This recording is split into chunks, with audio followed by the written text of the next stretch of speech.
Olá, sejam bem-vindos mais uma vez aos nossos estudos.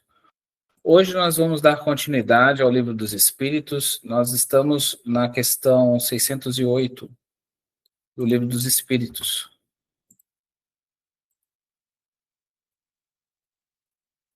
Kardec pergunta: o espírito do homem tem, após a morte, consciência de suas existências anteriores ao período de humanidade?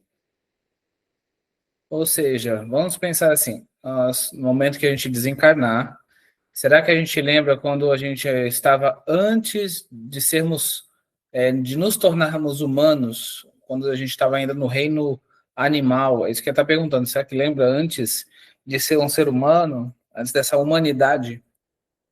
Aí ele responde o seguinte, não, pois não é desse período que começa a sua vida de espírito. Difícil é mesmo que se lembre de suas primeiras existências humanas, como difícil é que o homem se lembre dos primeiros tempos de sua infância, e ainda menos do tempo que passou no seio materno. Essa a razão por que os espíritos dizem que não sabem como começar. Então, se a gente for analisar um pouco, até em relação à questão do nosso estado de ser hoje, se nós pararmos e pensarmos, não importa muito quando a gente começou a vida, porque o que acontece? Permanece mais ativa as memórias mais recentes. É interessante, porque já imaginou o espírito, para ele recobrar todas as coisas muito atrás, não teria necessidade, porque para ele o que importa é mais se ele está fazendo as coisas corretas ou erradas. Se acaso ele teve problemas em vidas anteriores, essas vidas é que importa para ele resolver, para que ele possa progredir. Então, o objetivo é o progresso. Então, o que importa é você saber para onde você deseja ir. O que você passou, o que você vivenciou, é referencial principalmente mais no ponto de vista do que é mais próximo. Por exemplo, da onde eu estou para onde eu vou. Mas você não vai fazer uma gravação de todos os caminhos para poder permanecer na sua memória.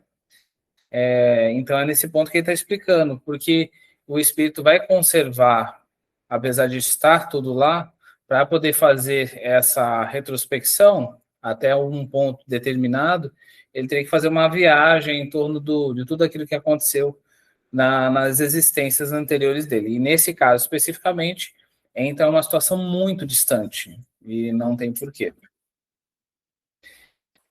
Questão 609. Uma vez no período da humanidade, conserva o espírito traços do que era precedentemente, quer dizer, do estado em que se achava no período a que se poderia chamar ante-humano? E aí ele diz o seguinte, conforme a distância que medeie entre dois períodos e o progresso realizado. Durante algumas gerações, pode ele conservar vestígios mais ou menos pronunciados do estado primitivo, porquanto nada se opera na natureza por brusca transição. Isso é o que a gente busca explicar sempre em relação às raças mais primitivas. E, ao mesmo tempo, se você analisar os primórdios da civilização, a gente verifica que as transições de eras demoraram bastante anos, né? Foram períodos longos.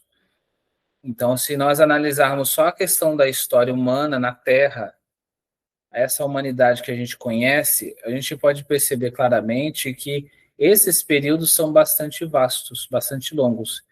Então, nesse ponto, sim, mas um ponto um pouco mais distante, não. Ele continua dizendo, há sempre anéis que ligam as extremidades da cadeia dos seres e dos acontecimentos. Aqueles vestígios, porém, se apagam com o desenvolvimento do livre-arbítrio.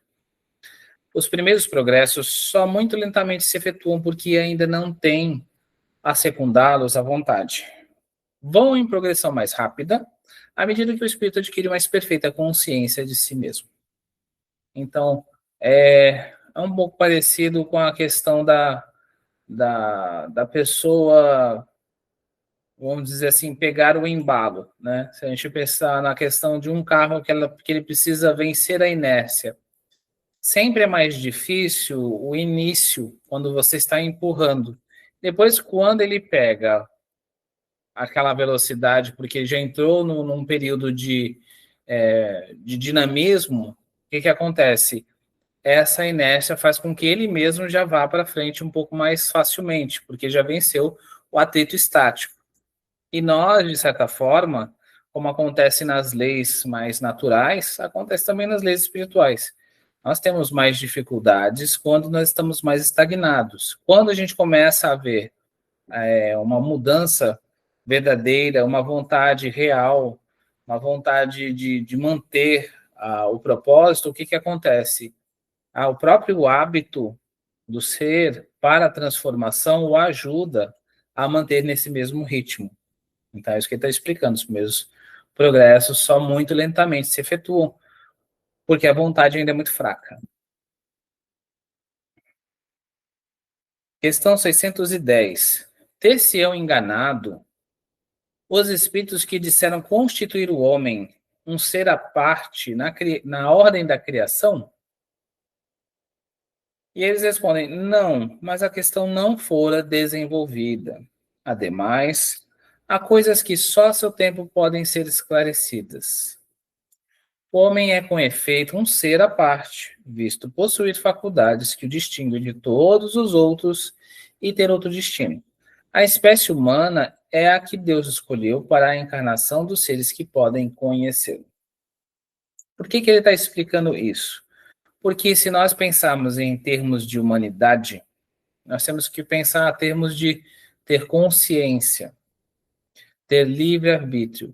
Então, o ser humano, especificamente na Terra, é considerado a nossa essa imagem que nós temos, né? De dois olhos, nariz, uma boca. Mas vamos pensar em seres que são dotados de livre-arbítrio e consciência. A partir do momento que ele tem essa individualidade, essa consciência, esse livre-arbítrio, a forma pouco importa. Então, em outros lugares também existem seres, mas diferentes roupagens para outras humanidades. Então, para cada orbe vai ter uma humanidade específica, vai ter uma característica específica. Por isso que ele está dizendo, assim, ademais, há coisas que só o seu tempo podem ser esclarecidas. Então, o Espírito está explicando aqui porque esse livro é datado de 1850 e 54, 56, não lembro direito, mas é 58, 54. Independente da situação, a gente já tem mais 150 anos de elaboração do Livro dos Espíritos. O que vai acontecer? Se nós analisarmos as obras que foram feitas recentemente, nós podemos dizer que muitas revelações já foram feitas a respeito dessas humanidades e a respeito também de outras revelações. Então, isso era o que foi permitido na época dizer. E a gente tem uma série de outras situações que foram trazidas, até mesmo pela mediunidade de Chico Xavier, e esclarece a respeito dessas coletividades de outros planetas. Metempsicose. Questão 611. Por terem os seres vivos uma origem comum no princípio inteligente, não é a consagração da doutrina da metempsicose? Ou seja, né, está perguntando o seguinte, os terem os seres vivos uma origem comum no princípio inteligente. Mas assim, veio do mesmo ponto inteligente, então como se estivesse diluído no todo. Ele fala assim, duas coisas podem ter a mesma origem, absolutamente não se assemelharem mais tarde. Quem reconheceria a árvore com suas folhas, flores e frutos, no germe informe que se contém na semente de onde ela surge? Desde que o princípio inteligente atinge o grau necessário para ser espírito e entrar no período da humanização, já não guarda relação com o seu estado primitivo e já não é a alma dos animais, como a árvore já não é a semente. De animal, só há no homem o corpo e as paixões que nascem da influência do corpo e do instinto de conservação inerente à matéria. Não se pode, pois, dizer que tal homem é a encarnação do espírito de tal animal. Consequentemente, a metempsicose, como a entendem, não é a verdadeira. Porque, por exemplo, os egípcios acreditavam na metempsicose, né? Que seria a encarnação do ser humano em outros animais. Aí o que, que acontece? Se nós analisarmos dessa forma, o que, que ele está explicando? Ele está explicando que há um momento da onde o animal, né, esse princípio inteligente do animal, passa a ter um novo patamar evolutivo.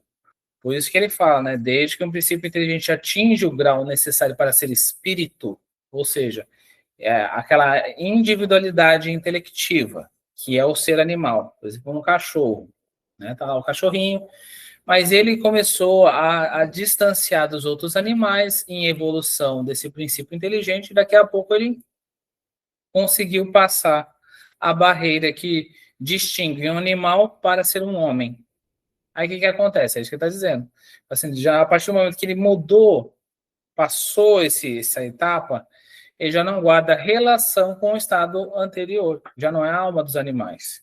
E ele está explicando a mesma situação da semente, né? Porque quando a gente vê uma bolota, né, uma sementinha, a gente vai perceber que é totalmente diferente da árvore. Mas a gente sabe que ele conserva, a natureza conserva a estrutura de desenvolvimento, mas não tem nada a ver com o resultado final. E o Espírito está tentando explicar para a gente que há uma diferenciação com a questão do desenvolvimento gradativo que a própria evolução vai permitir.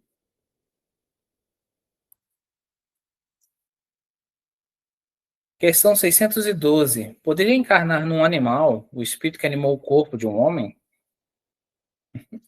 Ou seja, vamos voltar para ser um cachorro, vamos voltar a ser um gato, para ser outro animal?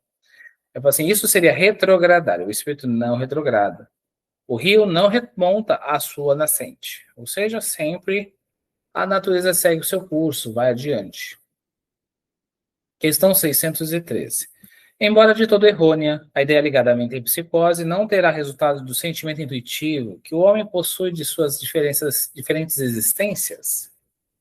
Aí fala assim, nessa, como em muitas outras crenças, se depara esse sentimento intuitivo. O homem, porém, o desnaturou, como costuma fazer com a maioria das suas ideias intuitivas. E tem uma nota de Kardec aqui um pouco extensa. Seria verdadeiramente a psicose se indicasse a progressão da alma, passando de um estado inferior a outro superior, em que adquirisse desenvolvimentos que lhe transformassem a natureza. É, porém, falso no sentido de transmigração direta da alma do animal para o homem, e reciprocamente, o que implicaria a ideia de retrogradação ou de fusão. Ora, o fato de não poder semelhante fusão operar-se entre os seres corporais das duas espécies mostra que estas são de graus inassimiláveis, devendo dar-se o mesmo com relação aos espíritos que as animam. Se um mesmo espírito as pudesse animar alternativamente, haveria como consequência uma identidade de natureza, traduzindo-se pela possibilidade da reprodução material. A reencarnação, como os espíritos a ensinam, se funda, ao contrário, na marcha ascendente da natureza, na progressão do homem dentro da sua própria espécie, o que em nada lhe diminui a dignidade. O que o rebaixa é o mau uso que ele faz das faculdades que Deus lhe outorgou para que progrida. Seja como for, a ancianidade, a universalidade da doutrina da metempsicose, e bem assim a circunstância de a terem professado homens eminentes provam que o princípio da reencarnação se radica na própria natureza, pois são argumentos muito mais a seu favor do que contrários a ele. O ponto inicial do espírito é uma dessas questões que se prendem à origem das coisas e de que Deus guarda o segredo. Dado não é ao homem conhecê-las de modo absoluto, nada mais lhe sendo possível a tal respeito do que fazer suposições, criar sistemas mais ou menos prováveis. Os espíritos, longe estão de tudo saberem, e acerca do que não sabem, também podem ter opiniões pessoais mais ou menos sensatas. Então, aqui Kardec já faz uma breve explanação a respeito da situação da mente em psicose, fala que até mesmo ela poderia ser, né, válida se houvesse somente uma progressão de almas para de um estado animal para um estado hominal, mas não o contrário, dele descer. E ao mesmo tempo também não uma situação imediata, o animal já vai para o homem, não, tem uma necessidade de condição de despertar, onde o princípio inteligente se torna espírito, né? Em condição de espírito. E aí também explica essa situação que existe também certas dificuldades naturais do nosso estado evolutivo. E por conta disso, não é permitido que saibamos tudo, porque ainda a gente engatinha na evolução espiritual. É passado o que é possível admitir. A reencarnação, apesar de ser uma lei, ainda é refutada por uma grande parte de pessoas na Terra ainda encarnados. Então, como explicar certas coisas mais profundas para seres que no todo não ainda acreditam na reencarnação? Ainda tem uma parcela significativa que ainda está distante da verdade mais básica. Então, o que os espíritos aguardam um tempo propício para poder explicar novas situações que ainda estão por vir, dar explicações mais profundas a respeito da criação humana e outras situações que podem ser explicadas à luz da espiritualidade maior. É assim, por exemplo, que nem todos pensam da mesma forma quanto às relações existentes entre o homem e os animais. Segundo uns, o espírito não chega ao período humano senão depois de haver elaborado e individualizado nos diversos graus os seres inferiores da criação. Segundo outros, o espírito do homem não teria pertencido sempre à raça humana sem passar pela fieira animal. O primeiro desses sistemas apresenta a vantagem de assinar um alvo ao futuro dos animais, que formariam então os primeiros elos da cadeia dos seres pensantes. O segundo é mais conforme à dignidade do homem e pode resumir-se da seguinte maneira: as diferentes espécies de animais não procedem intelectualmente umas das outras mediante progressão. Assim, o espírito da ostra não se torna sucessivamente o do peixe, do pássaro, do quadrúpede ou do quadro humano. Cada espécie constitui física e moralmente um tipo absoluto, cada um de cujos indivíduos aure na fonte universal a quantidade do princípio inteligente que lhe seja necessário, de acordo com a perfeição de seus órgãos e com o trabalho que tenha de executar nos fenômenos da natureza. Quantidade que ele, por sua morte, restituiu ao reservatório de onde tirou. Os dos mundos mais adiantados que o nosso constituem igualmente raças distintas, apropriadas às necessidades desses mundos e ao grau de adiantamento dos homens, cujos auxiliares eles são, mas de modo nenhum procedem da terra, espiritualmente falando. Outro tanto não se dá com o homem. Do ponto de vista físico, este forma evidentemente um elo da cadeia dos seres vivos. Porém, do ponto de vista moral, há entre o homem e o animal solução de continuidade. O homem possui como propriedade sua a alma ou espírito. Centelha divina que lhe confere o senso moral e um alcance intelectual de que carecem os animais, e que é nele o ser principal que preexiste e sobrevive ao corpo, conservando sua individualidade. Qual a origem do espírito? Onde seu ponto inicial? Forma-se do princípio inteligente individualizado? Tudo isso são mistérios que foram inútil querer devassar, e sobre os quais, como dissemos, nada mais se pode fazer do que construir sistemas. O que é constante, o que ressalta do raciocínio, da experiência, é a sobrevivência do espírito, a conservação de sua individualidade após a morte, a progressividade de suas faculdades, ser estado feliz ou desgraçado, de acordo com o seu adiantamento na senda do bem, e todas as verdades morais decorrentes deste princípio. Então a gente sabe que a espiritualidade vai explicando conforme nós temos condições de entender. Para isso é que o Espírito da Verdade disse: Espíritas, amai-vos, eis o primeiro ensinamento, e instruí-vos, eis o segundo. Quanto mais evoluímos, quanto mais crescemos, mais nos tornamos aptos a receber novos informes, novas revelações a respeito da nossa criação, da nossa constituição e uma série de outros mistérios divinos que ainda por enquanto nos aguarda as condições de receber. Quanto às relações misteriosas que existem entre o homem e os animais, isso, repetimos, está nos segredos de Deus, como muitas outras coisas cujo conhecimento atual nada importa ao nosso progresso e sobre as quais seria inútil determos. Então, chegamos aqui na parte terceira das leis morais, capítulo 1 da lei divina natural, capítulo 2 da lei de adoração, da lei do trabalho, de reprodução, de conservação, de destruição, de sociedade, do progresso, de igualdade, de liberdade, de justiça, de amor e caridade e da perfeição moral. Então, nós vamos parar aqui na parte terceira e daremos continuidade nela na próxima semana.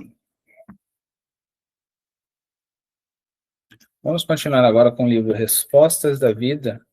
Nós estamos no capítulo 7.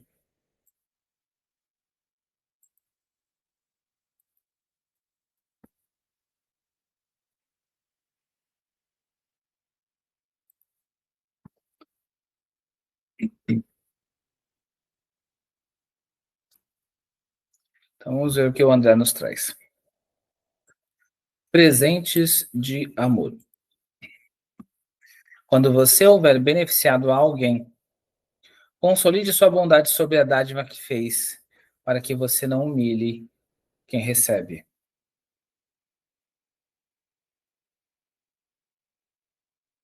Não se oponha contra quem fale pelo simples prazer da contradita. Preste uma informação sem desprimorar quem a solicita. Converse sem desejar parecer maior ou melhor que os circunstantes. Então, aqui ele já está dando algumas orientações de hábitos que são comuns no nosso cotidiano e que, às vezes, por hábito, nós não nos apercebemos que fazemos. Então, a gente tem que tomar muito cuidado, né? Às vezes tem situações que a gente cria em torno de nós para contradizer, por exemplo, uma pessoa, só pelo simples prazer de contradizer. Não porque você realmente tenha a oposição sentida, mas só para você dizer, sou do contra. E aí você vai lá e fala, não, não é assim não, é de outra forma.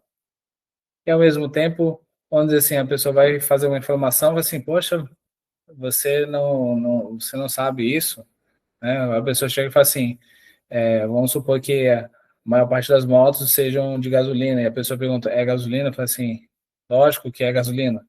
Tem álcool, por exemplo. A pessoa não fala, e é isso. Se ela chegasse e obtivesse e se mantivesse, vamos dizer assim, em guarda a respeito do que o André está trazendo. Mas é uma situação que a gente vê que a pessoa não tem tolerância e às vezes não tem esse crivo adequado. E ao mesmo tempo ele está trazendo em relação à vaidade, né? Converse sem desejar parecer maior ou melhor que as outras pessoas. Então, às vezes você conversa e as outras pessoas falam assim, nossa, pronto, já chegou a pessoa que sabe todas as coisas.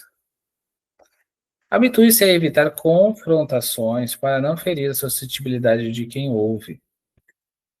Então, nós temos os nossos pontos de vista, eles são nossos, os outros têm os deles, e também são sagrados, porque cada um está no estado de ser. Agora, a gente tem que criar o hábito, de acordo com o que o André está trazendo, da gente evitar os confrontos. As pessoas são suscetíveis a ficar, vamos dizer assim, um pouco mais melindrosas, um pouco mais tristes diante de uma situação que você cria. Então, é isso que ele está explicando, evite. Habitue-se a evitar. Significa que você vai acabar, enquanto você ainda não se transformou, você vai acabar tendo confrontos. Mas, quando possível, faz o melhor possível para você evitar, né? Habitue-se a evitar. Então, se você conseguir fazer isso, é bom para você. Tolere o apontamento menos feliz de algum amigo sem irritação e sem revide. Tolerar é uma arte a ser desenvolvida através das dificuldades que nós passamos, que não são fáceis diante do nosso estado de atraso. Nós somos muito atrasados. E o que que acontece? Diante das nossas dificuldades, há quem fale alguma coisa, a gente vai lá e fala assim, como assim? Quem você pensa que é para falar isso para mim? E aí a gente vai lá e não tolera. Então ele está dizendo o contrário, assim, tolere o apontamento menos feliz de uma pessoa, de um amigo, sem revidar, né? Cultive a paciência nos momentos difíceis, abstendo-se de agravar tribulações e problemas. Então, às vezes, a pessoa está passando por um problema, né? A gente passa por um problema e fala assim, você não sabe o que eu estou passando por isso, isso, isso. Nossa. E aí outra pessoa fala, eu passei por uma situação. Não, mas o meu, nossa, tem esse problema, tem mais esse, tem mais isso aqui. E aí a pessoa vai agravando, né? Vai criando um verdadeiro problema gigantesco, assim, sério, que está passando por todas essas coisas. E aí, então, é isso que você está dizendo, não agrave os problemas, não crie situações, não faça maior do que realmente é. Né? Então, para você ter paciência, orar e não criar mais coisas em torno. Né? Não tente o coração alheio com promessa que não deseje e nem possa cumprir. Ou seja, a pessoa está lá e aí começa a tentar um relacionamento com uma pessoa que ele deseja ter um relacionamento afetivo, mas essa pessoa não quer compromisso, por exemplo. Então não tente o coração dessa pessoa, porque você está prometendo e você não quer cumprir. Você não está querendo realmente estar de fato na relação com essa pessoa, não está querendo realmente estar junto dela. É isso que ele está explicando. Atenda ao bem pela alegria de servir, sem cobrar tributos de gratidão. Então, às vezes a pessoa fala assim, eu fiz o bem, né? Ajudei a pessoa, fala assim, poxa, mas ela é ingrata, hein? Ela não faz por onde para poder chegar e me agradecer aquilo, mas eu já ajudei tanto essa pessoa não fez nada para me agradecer. Então, é isso que está dizendo, fala assim, não faça o bem só pela alegria de fazer o bem, mas não cobre o retorno. Não exige a cooperação dos outros em tarefas que você possa realizar por si mesmo. Então, às vezes, a gente pode fazer um pouquinho mais do que o nosso trabalho, e às vezes a gente pode fazer, vamos dizer assim, trabalhos que às vezes não são nossos, são de outras pessoas, mas pela oportunidade de auxiliar. É isso que está explicando. Nós podemos chegar e fazer coisas que mesmo não são da nossa alçada, às vezes num contexto de trabalho, você realiza uma tarefa que não é sua, mas para ajudar com que o fardo do outro seja um pouco mais aliviado. Quanto mais o espírito está acordado para as realidades eternas, ele entende que não tem separações. Quando não tem separações, nós fazemos parte do contexto de qualquer trabalho que seja. Ou seja, a oportunidade de servir é a bênção que Deus nos concede. Então, onde haja serviço, estejamos prontos para trabalhar. Apareceu, você está no seu ambiente de trabalho, é um faxineiro que está limpando. Se você pode ajudá-lo, vai lá e ajude. Se você tiver uma outra situação, vai lá e ajude. Mas não tem nada a ver comigo. Ajude, faça a sua parte. Espalhando esses presentes de amor, estará você efetuando na organização cambial da vida os seus melhores investimentos de paz e felicidade. Então, está aqui a mensagem do nosso irmão, são presentes de amor. A gente pode ofertar esses presentes no dia a dia, a gente pode fazer com que a nossa vida, e não só a nossa, mas as vidas que estejam ao nosso redor se sintam mais felizes. Então, por onde a gente passe, nós possamos transformar os ambientes de forma melhor. É isso que ele nos convida, para que a gente dê a nossa nota, a nossa contribuição mais efetiva nesse cenário maravilhoso que é a vida na Terra. A oportunidade de crescimento que nós temos é esta, e então que nós possamos aproveitá-la. Estamos aqui, estamos cônscios dos nossos deveres, façamos por onde abraçar a bandeira de Jesus, né? Jesus disse que nós devemos amar ao próximo como a nós mesmos, e ainda depois traz um novo ensinamento um pouco mais profundo e que o Chico costumava dizer, né? Que esse amor ao próximo como a si mesmo foi superado quando ele disse que vos ameis como eu vos tenho amado, porque às vezes a pessoa não ama nem ela mesma, mas o amor de Jesus por nós é um amor incrível. Ele deu a vida por nós, não é? Então, que a gente se amar como Jesus nos amou é um amor sublime, é um amor acima das nossas compreensões ainda um pouco atrasados, um pouco difíceis de conceber, de compreender a profundidade dele. Mas é um convite para que a gente possa crescer, que a gente possa aprender e ao mesmo tempo que a gente possa fazer com que o nosso dia seja um pouco melhor, ok? Então, hoje esse era os nossos assuntos do dia, né, que a gente podia trazer para todos, que vocês possam compartilhar com os amigos de vocês, no conjunto com os familiares de vocês, que vocês também deixem a curtida de vocês para poder ajudar ao canal, ao mesmo tempo ajudar o espiritismo no todo, porque esse trabalho é feito sem fins lucrativos, a única bênção que nós temos é de servir a Deus, a Jesus, e a oportunidade de compartilhar um pouco dos conhecimentos que nós todos estamos aqui aprendendo juntos, e essa é a bênção maior, que nós possamos aproveitar o tempo e o espaço que Deus nos concede com coisas boas e maravilhosas. Então, pessoal, por hoje é só. Muito obrigado a todos e até a próxima.